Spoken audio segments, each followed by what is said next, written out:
everyone. Tri-State Sax back with another Playing Around with Playbook today. We're going to be talking with Jesse Espinosa from Waltrip High School. He's the band director there and the director of jazz studies in the jazz ensemble #1. So we're super excited to get talking with him today. So we'll just give him a moment to log on.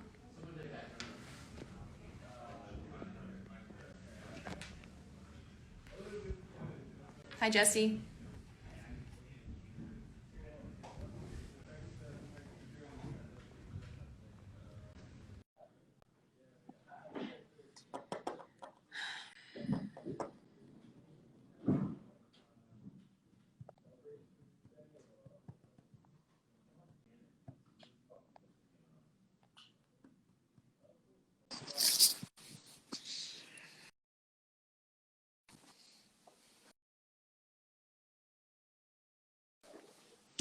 Jesse, a moment to log on here. I'm glad to be back part of the show. Yes. I thought I was never going to be invited back. Special guest, co-host Sammy joining us today. I never thought I would be invited back. The show's picking up steam. I think I'm getting him on here. Love technical difficulties. Never going to be invited back. Jesse, hi. How you doing? Let me turn this down. Can y'all hear me okay? Good. It's kind of breaking up a little bit, but I think we can hear you. How's it going? Good. Is that better? Yeah, it's a little bit better. Awesome. Well, thanks for joining us today. Jesse, let me introduce you for the Playbook audience. So Jesse is a former trumpet player for the United States Army Band. He is an active member of TMEA, TBA, GEN, TGEA, and NAPME. Under his direction, the marching band at Waltrip High School has won first division and first place finishes at various contests and festivals. They have also performed with world-renowned musicians such as Mick Gillett, John Faddis, Wayne Bergeron, Vincent Gardner, and many more. The Wind Ensemble under his direction has earned superior ratings and has also advanced to the area level for the TMEA Honor Band contest. Most recently, the Waltrip Ram Band Jazz Ensemble won the 2019 Bob Mitzer Jazz Band Award, a national competition, and they're set to perform a concert featuring the band and Grammy musician Mr. Mitzer once the coronavirus is over. So thank you so much, Jesse, for being here with us today. To start us off, I want to ask, what have you been listening to lately? What have I been listening to? A lot of jazz, big band music to change gears away from the GEN conference that we accomplished a week ago. And so I've been listening to a little bit of John Clayton Hamilton Orchestra and just trying to get that vibe going because I want to introduce that to our jazz band here. Yeah, of course. Thank you for that. So I know that the Jazz Ensemble has won many awards and recognitions, and you perform with a lot of renowned artists. Do you have a favorite experience of them performing, directing them, or competing that stands out to you? The one that probably stands out the most to me is Mick Gillett, former member of Power. He actually came to our festival 3 years in a row, and I think he helped us kind of find our way with what we were doing and inspiring the kids, and of course inspiring myself as well to just be performers. You know, we get so wrapped up with the education side of things that we forget to have fun and perform. And so he really impressed that upon us, and of course that led us to performing with the likes of John Faddis and Vincent Gardner and other musicians as such. And I miss him very much. Unfortunately, he passed away a few years ago due to a heart attack, but I'll never forget the experience I had with him. Of course. Thank you for that answer. Jesse, I wanted to, I had the chance to finally get down to Houston last week. I can't believe it was only a week ago. We spent some time down there with Jesse and the school, and I'll say one of the things that stood out to me is I've never been in a place, we spoke about this, Jesse. When you go into a school, typically you say, like, are there any volunteers? Would anyone like to participate? And, crickets as far as the eye can see.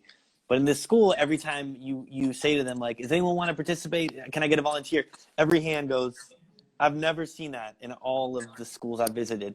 Can you just talk about the culture of your band, like what you do to create that culture? Sure. And that just warms my heart that you recognize something like that, because we do focus on the music quite a bit, but beyond that, student leadership and character are huge components that we want to spend a lot of time on. And I try to get the students to understand that you have to seize the moment and take advantage of opportunity. And sometimes that's sacrificing yourself, sacrificing time, and be willing to step forward with things, because you never know who you're really talking to or what can come later on. And so if you're hesitant or reluctant to do things like raise for something, um, it could be something missed dearly. And so we have fun with that, because obviously we're around each other all the time. And so when it's time to volunteer, I I literally don't tell them what I'm asking for. I just say I need to volunteer, and everybody's hand. This I'm speaking right now. It has to be that, because I want 100% buy-in from them. If they want 100% from me, they got to give the same. And so that's something that we've picked up Yeah. a way, where what you want to receive, you got to give first. And so they get 100% plus from me all the time. So I Mhm. need that reciprocated, by them every day. Yeah, of course. And you talking about giving 100%. I know that sometimes when we're teaching, performing, gigging, like things can get tough. It's hard to keep going all the time. I'm sure, like, being a music educator, it gets very tiresome. So, like, do you have any mantras for when you're feeling low or when things get especially busy? Um, I always feel like we're a little bit of an underdog. I know that's kind of changing a little bit with all the success that we're having.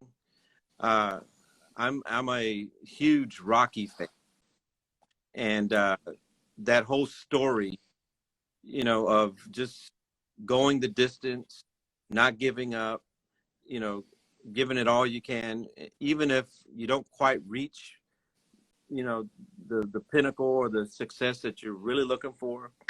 Uh, I just always think about whatever I start, I'm going to finish. Okay, it's going to be to the best of my ability, and so when things do get tough, or there's I look for the light. I look for something positive out of it, because that's something also that my former director taught me, Mr. Charlie Stevens, great music educator as well. And he said there's certain things you can control and certain things you cannot. And so do what you can with what's in your power. And most of that is just your own attitude towards things. So if you can be uh, with your eyes open enough to see the positive, it'll be there. Don't dwell on stuff. It's going to go away eventually. And so that's just what I think of when things get kind of rough around. Yeah, of course. Thank you for that. So I know recently we spoke about your jazz festival that you're hosting, um, Jazz at 1900 in April. Can you tell me a little bit about that, like how you went about developing that and structuring it? Well, there used to be a year that was hosted by another one of our campuses. And when the director changed or what have you, they decided they didn't want to run it anymore. So Mr. Stevens and I actually decided to go ahead and take care of it, and take it on. And we talked about it. Jazz at 1900. Our address is 1900 West 34th Street. So that's where the 1900 comes from. And we made it a music festival open to elementary, middle school, and high schools. I've Mm-hmm. always made a point to either a professional level or a collegiate level band, so that before the guest artists come, everybody sees what else is out there beyond our elementary and secondary. I want them to have something to look forward to. And Yeah, of so course. we spent a lot of time developing it. It started off with about 8 or 10 bands. Now it's almost 30 bands coming out to perform in all levels. It's exciting when these different artists come in. And Sammy, just like you, the culture, the kids, because my students run the festival. I literally sit in the front row and get to enjoy all the bands and learn from what everybody else is doing, while the student leadership team is running everything behind the scenes.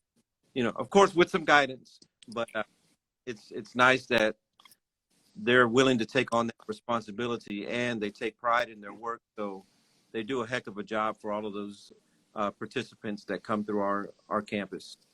Well, watching the students clean up after the concert last week was incredible. I've never seen. Jesse was like, all right, everyone. And then everyone, I was like, I need to take some of the people in your band on our road and the road with us. It was like, geez, we could get we could get out a lot quicker out of the venues. Oh yeah. No, they're great. Yeah. They're willing. Yeah, it's just, I'm very, Yeah, of course. It's so nice to hear you talk about, jazz festivals for like younger kids. I remember when I was in high school and middle school, like the thing that really, really got me fired up, really excited, was the most exciting for me was going to these jazz festivals, seeing other kids in other bands, listening to them, hearing like what you could play like, or, how similar, how different you play for them, getting feedback. It's just the most, honestly, like the most exciting thing as a kid who doesn't really, get to play with like other bands as much. So that's really awesome. My second to last question would be going from being a performer to an educator, because I know you played you played in the United States Army Band on trumpet for a little while. What was that like for you, the transition for that? well, unfortunately, I have an injury to my chops, and I couldn't play anymore. And so Mm-hmm. I played the trumpet since I was 5 years old.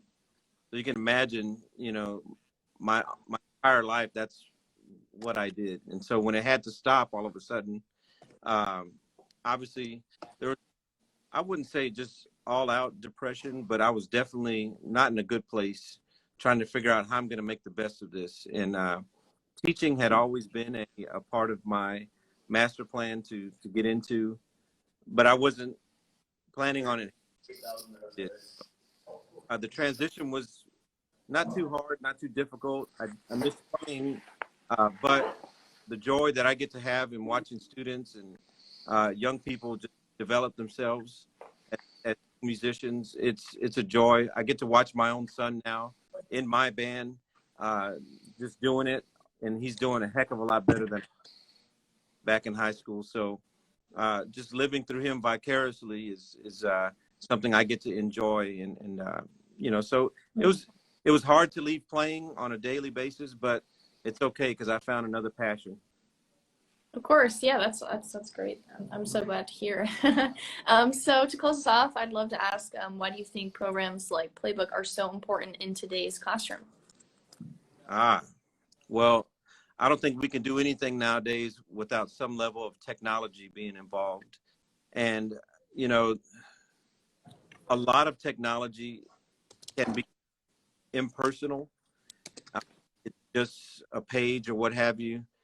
Something like Playbook is interactive, and it's something that you can spend a lot of time with. It's something that you can see for yourself being executed by the actual musicians.